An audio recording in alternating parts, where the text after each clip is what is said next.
करोड़ों को दान कर गए रतन टाटा अपनी सारी दौलत वसीयत ने उड़ाए सबके होश। करोड़ों की संपत्ति का मालिक बन गया पालतू कुत्ता टीटो। अब हर कोई करेगा कुत्ते को सलाम। जब कुत्ते को ही दे दी दौलत तो फिर भाई भतीजे और शांतनु नायडू के नाम क्या बचा। कहानी सुनोगे तो आप भी कहोगे क्या गजब कर गए टाटा साहब, करोड़ों की संपत्ति का मालिक एक कुत्ते को बना दिया। अक्षय कुमार की फिल्म एंटरटेनमेंट तो आपने जरूर देखी होगी, जिसमें मालिक मरने से पहले अपनी अरबों की संपत्ति अपने कुत्ते के नाम कर जाता है।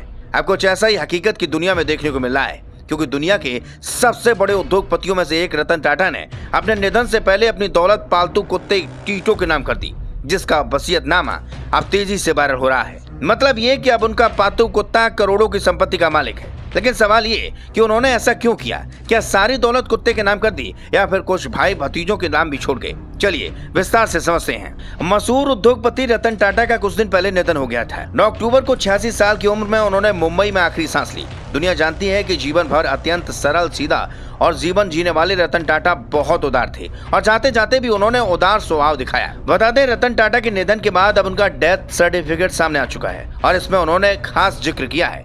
इस वसीयत में उन्होंने अपनी संपत्ति का एक हिस्सा अपने प्यारे पालतू कुत्ते टीटो को नाम छोड़ गए हैं। साथ ही उन्होंने 30 साल के कुक राजन शॉ और बटलर सुबैया के लिए भी इंतजाम किया है। साथ ही मृत्यु प्रमाण पत्र में उनके सहयोगी शांतनु नायडू का भी नाम दर्ज है।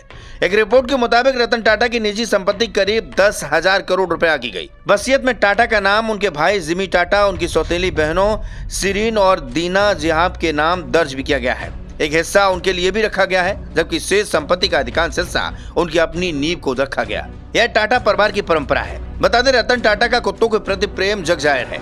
उन्हें कुत्तों से बहुत प्यार था। उन्होंने करीब 6 साल पहले एक जर्मन शेफर्ड कुत्ते टीटो को गोद लिया था।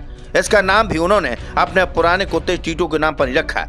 रतन टाटा की वसीयत में इस टीटो के लिए विशेष प्रावधान रखा गया और इसके मुताबिक जीवन पर्यंत टीटो की असीमित देखभाल की जाएगी। इतना ही नहीं, टाटा के लिए लंबे समय तक रसोई के रूप में काम करने वाले राजन शॉ और 30 साल से अधिक समय तक उनके लिए वटलर के रूप में काम करने वाली सुबैया का नाम भी उनकी वसीयत में शामिल है। रतन टाटा के साथ कई सालों तक काम करने वाले सहकर्मी करीबी दोस्त शांतनु नायडू को भी सभी जानते हैं। उनकी तस्वीरें भी सोशल मीडिया पर खूब वायरल हुई। टाटा की मृत्यु के बाद उनके अंतिम संस्कार के दौरान भी शांतनु लगातार टाटा के आसपास ही दिखे। मृत्यु प्रमाण पत्र में भी शांतनु नायडू का नाम दर्ज है।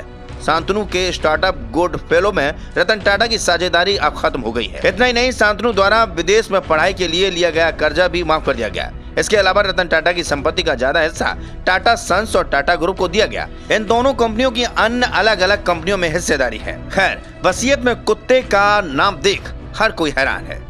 Bureau report.